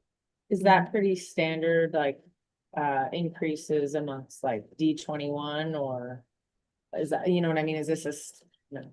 We're ahead of our neighboring schools, I would say. I think that we're pretty in alignment with kind of what's going on. Not necessarily in schools, but nationally, as far as like salary, professional salaries going up. We are but we're ahead of the district in Hood River at the moment. For or this, what- for this year, for this year. this year. For the Dalles haven't settled yet, so we are the first one that has settled the contract, which is nice. But it also kind of makes you go like, you know, then they're gonna refer to Right, us. yeah. But they got this much, they will say that. They have a weird thing because they put off North Wasco because they're having a budget deficit. But they had something about, they had a 1% that they were supposed to get last year and they put it off, so they automatically get whatever they settle with plus that 1%. Mm. So, and I don't know what that is. I believe that they did that for the bond measure. They Oh, willingly took a cut because the district had to pay for all the work going into the bond. I think there was something where they Yeah, sacrificed the 1%. But I don't know. I That mean, as a teacher, I mean, always felt pretty good if I had a 2 or 3%. I mean, I just think that's kind of a reasonable thing. I never felt very good with a 1%. I felt super excited with 4 or 5. Yeah. But I think it's the amazing thing to me is like listening to the teachers and how they want us to be financially stable and successful. And that's refreshing because that's not how every Yeah. district operates. So it's really refreshing. Yeah, no, I feel like there was a real cognizance that this year is harder, Mhm. because of paying back. And so, a willingness to take a little bit of a lower increase this year, in it and not get. I should also acknowledge, like, there was a lot of asks and wants around healthcare improvements and benefits that would have been very incredibly costly for the school. Including paying out staff who waived the healthcare, but paying them for waiving it. And we calculated the cost of that, and the priority was in the just flat pay increases that are across the board, because the unevenness of I mean, I can't speak for the rationale, but I will say that if you increase just the benefits, the healthcare benefits, it impacts certain staff more than others. If you do just a 3%, or 2.5 for this coming year, it's even for all staff in the building. And so we prioritize that. So if this looks generous, just know that there were additional asks in the healthcare that have been long-standing and we are still not able to meet for a variety of reasons. So we are not paying out staff who waive, and we are also not improving the healthcare benefit, which has been a longstanding act, but it is very expensive and healthcare has gone up even without making it better. Yeah, healthcare is extremely challenging this next year, and it will continue to be so. And I just wanted to kind of touch back on what both Michelle and Julia were saying is that, our staff they're partners in this. We approached this pretty openly where our budget was and what we were looking at and the challenges we were facing this next year with that, the reconciliation. And they're aware of that and they wanted to be a part of that. And so it was nice to be able to have an open partnership and conversation about these things during the negotiation. Great, good job. Yeah, Thanks for doing that. The other big article that I would just mention is Article 20, I believe it was numbered, is that right? The one on behavioral issues in the classroom. That was, so it was actually added, an article that was added, that wasn't, it was kind of interesting that there wasn't a safety thing in here. And so it was added. Is that where it ended up as 20? Because we were, okay. It's 20. And what does Are it you, say? how are you doing temperature wise? I'm good. Are you cold? I got chilly this month, Yeah. a long time Can we ago, but turn it down? or- We could turn it off. We can turn it back Just on in a that minute. button. Is there a short version, like a And condensed overview of what that behavior or Well, what we're I doing would for the say staff? that there is a lot of push from all districts all over the nation, just because there is an increase in behavioral issues. Now, we did have to, when we were doing this, we did kind of specify building safety is one thing, and we do have a safety committee and all that. But what we did need is some kind of system to kind of track building stuff. So we'll work on that. And then the biggest one was just student behavior, which is also it's just huge. You know, we want to keep you know, obviously we want to keep students safe, we want to keep staff safe. It's a lot more challenging because we have some students that have, you know, that come to us with higher needs. There's a big push for inclusion in classrooms, you know, whereas growing up, you know, a lot of They'd be in students their were own- down in yeah. the hallway and we weren't, you know, you didn't do that. No, that's not best for children. And so we have to look at, and it is a balancing act, like we need to make it best for children, but we also have to make it safe for all the children and the staff as well. So, so that this is in here now, and you're gonna see a lot more of that, so. As far as overview, Tiffany, I would say that there's some new systems in place, like that there will be a safety committee, there will be minutes from that committee and reports. Teachers will get advance notice that they're gonna get a student who has a history of past behaviors. There is some just protection of the teacher as far as their liability for taking action to protect themselves or other students. And there's you can request a third-party facilitated restorative circle, it's called, to re-enter that student into the class if there's been a rupture. And there's a small note here about electronic surveillance following board policy, and then also reimbursement for any damage or loss of personal property if a student damages something up to $250. So there are always budget uncertainties in the contract. Like, we don't know exactly how many teachers will cash out their personal days. We don't know how many teachers will have damage to personal property. We've tried really hard in this budget, in this contract, to minimize the uncertainties. So there's it's actually, you know, allowing teachers to waive the healthcare but get paid out creates a huge uncertainty because for them, there's some financial incentive. Is it worth it? Is it not? You could have half the staff asked to be paid out and half the staff, or you could have nobody and you just don't know. So we really prioritize as well that kind of certainty so that we can budget and we can plan. And that, I mean, this is not necessarily reflected in this particular article, but I think that's just like a theme that ran through the contract. I appreciate that.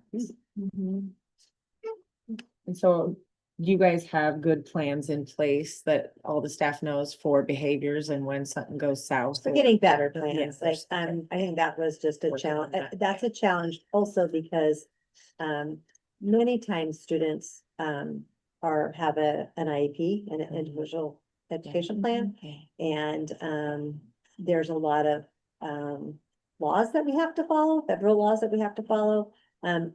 We are not in charge of special education, that is North Wasco, so it's kind of being better partners with them, and I think at the end of the school year, we became a better partner with them. And that again is that a lot of phone calls, like, hey, we need help, we need help. They're struggling with resources. They're trying to create some behavior rooms, but nobody's applying for jobs for, like, it's just but again, that, I think it's a nationwide crisis for that. And so just kind of doing that, but we always want to make sure everybody, like, that's, you know, and so we also kind of upped some of our training. Yeah, like yes. they have tools And that's why to they- deal with this and. That's like the in-services are super critical so that everybody understands what you do. Yeah, okay, and great. and having those plans in place. Then I would just put you to Article 21, which is the opener.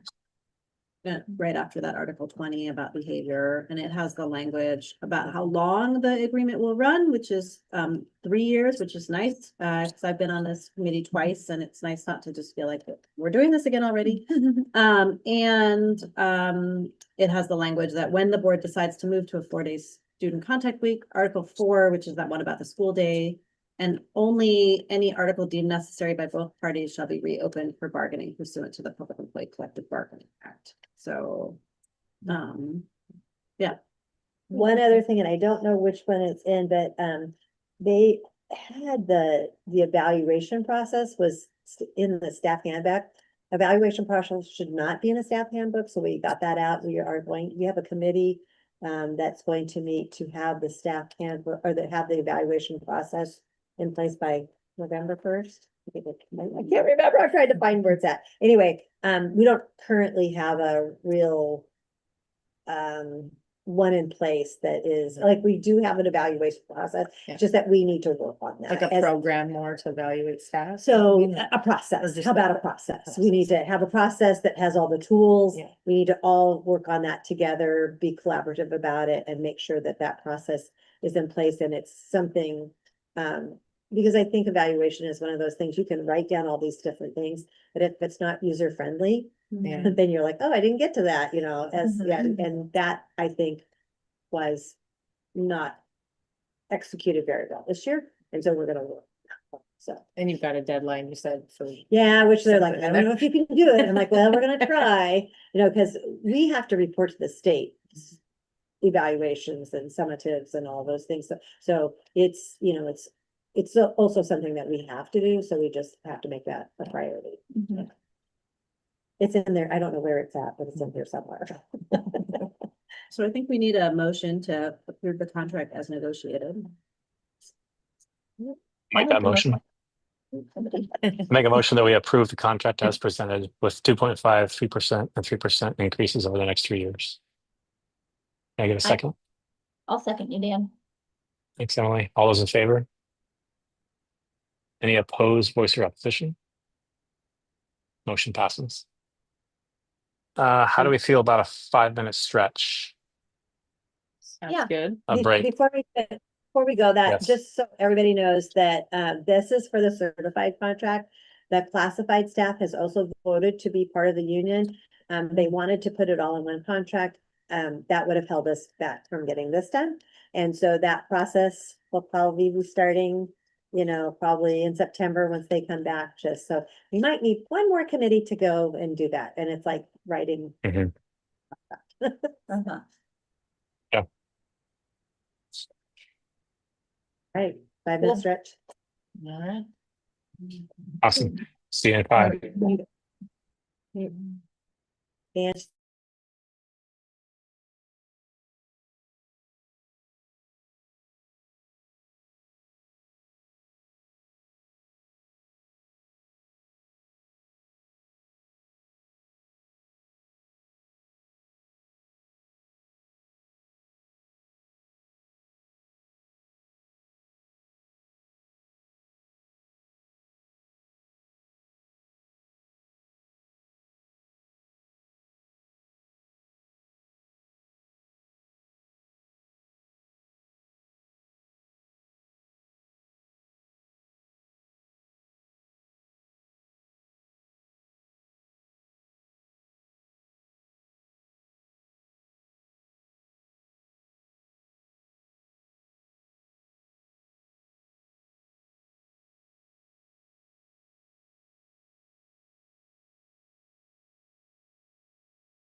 Are we all back? Okay, we're off. Awesome. Here we are. Back to business. What's All next? right, so we approved the MTA contract, the gym ceiling sheetrock proposal. We already talked about initially. I think we need to have more before we can take action on that. Michelle? Yeah, I guess my worry is, I was wondering if maybe you could make a motion of like spending up to a certain amount, because my understanding from Brent and actually Matt is it is gonna be very time sensitive, that Mhm. once we get it, because we have to do it prior to them installing the ductwork in there, so we were just kind of worried about that. If you had like, hey, you could spend up to this amount of money that you felt comfortable with. I don't know, or we would just have to reconvene to get Do it that later. approved. And you did include that in the 100 grand. Yeah, we did include that in the 100, yes. In the budget. Okay.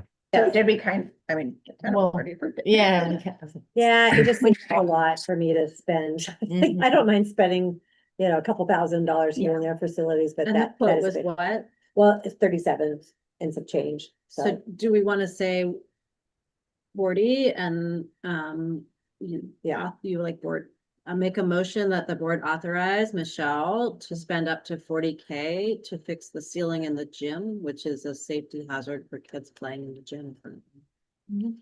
I'll second. Second. Okay, thank you, Amelia. All those in favor? Any opposed, voice or opposition? Motion passes. Biggest 40K we've ever spent. Yeah. All right, that brings us No, to no. number 11, which is our policy update action item. I'm going to put the policy document that Emily sent out on the screen here. Give me 1 second.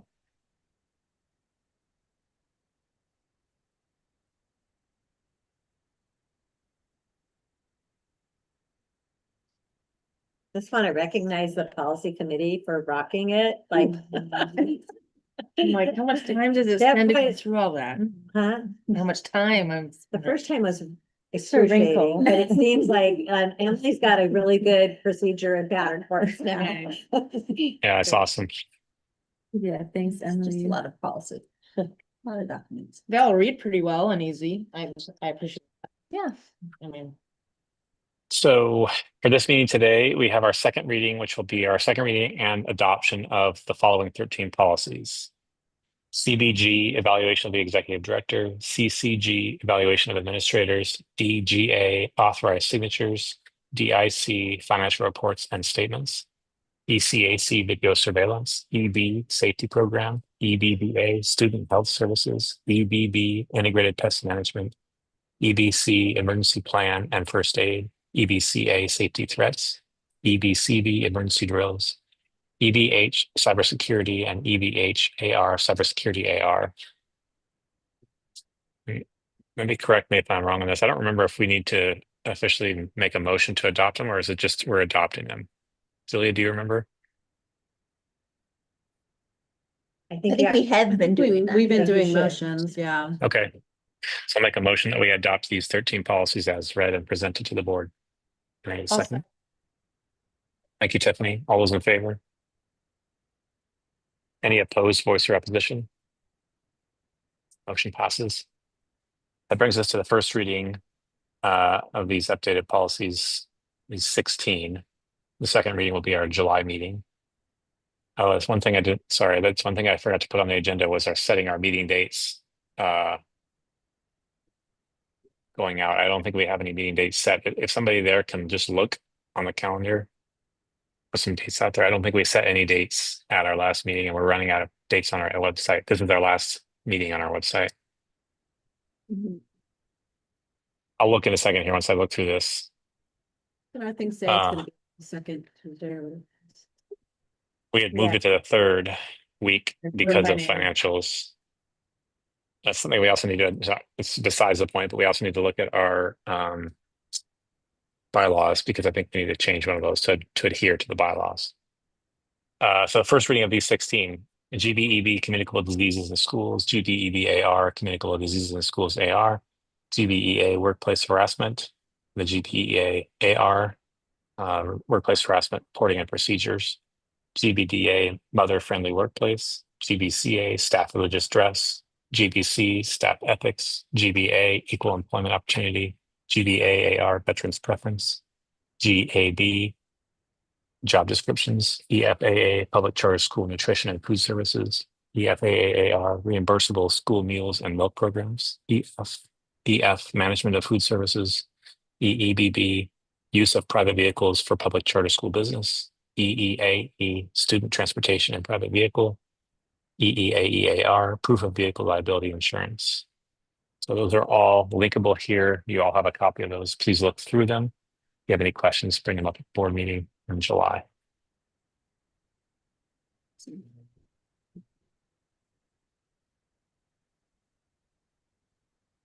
That brings us to our item 12, our committee reports with McKenna. He's not here. Does anyone have the final fundraising tallies we had? I think we went over it briefly at our last meeting, but the fundraising tallies for Made for Mosier and all that. Did we cover that last meeting? We did not. No. No, Okay. 'cause we- Hadn't done it yet. And my understanding is Veronica is meeting and working on it because there's just some moving Mhm. parts. And so they don't actually have Official. they don't have official thing. I don't even have a Okay. ball. That's fine. It was a success no matter what. I had a great time. It was a So- great party. Yeah. And We great talked fundraiser. about it. And It it was like, made it money. wasn't And it made just a fundraiser. It was very, very community. Mhm. Like it was very. It felt well good. done. Very Yeah. fun, yeah. Yeah, everybody who organized that did a very, very good job.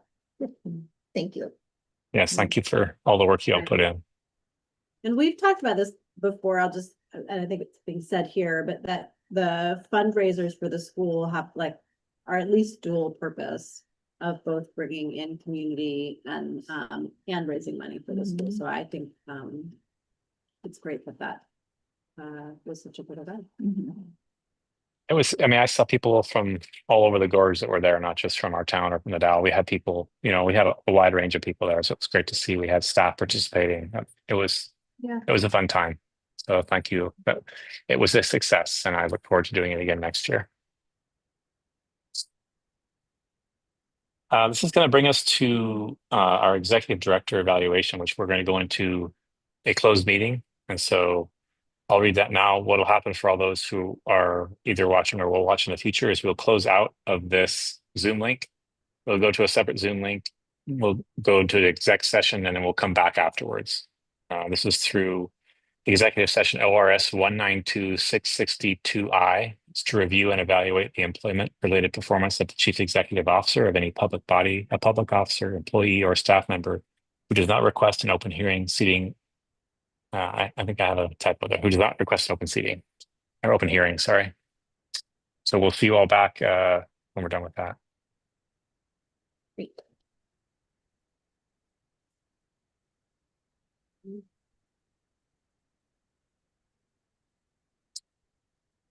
Gonna turn this